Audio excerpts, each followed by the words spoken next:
চোখের সেবা সম্প্রসারণে অলাভজনক প্রতিষ্ঠান অরবিস ইন্টারন্যাশনালের সঙ্গে সম্পর্ক অব্যাহত রাখতে ও প্রতিষ্ঠানটির সহযোগিতা পেতে বাংলাদেশের আগ্রহের কথা জানিয়েছেন অন্তর্বর্তী সরকারের প্রধান উপদেষ্টা ডক্টর মোহাম্মদ ইউনূস।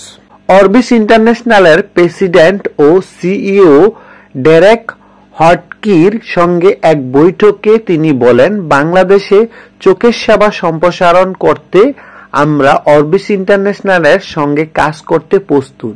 আজ শুক্রবার এক সংবাদ বিজ্ঞপ্তিতে এই তথ্য জানানো হয়েছে। অরবিস ফ্লাইং আইস হাসপাতালের প্রশিক্ষণ কর্মসূচির অংশ হিসেবে ডেরেক বাংলাদেশ সফর করেছেন। বর্তমানে চট্টগ্রামে প্রশিক্ষণ চলছে। অরবিস এখন বাংলাদেশে 11তম প্রশিক্ষণ কার্যক্রম পরিচালনা করছে। ডেরেক গত বুধবার ঢাকায় প্রধান উপদেষ্টার কার্যালয়ে ডক্টর ইউনূসের সঙ্গে দেখা করেন।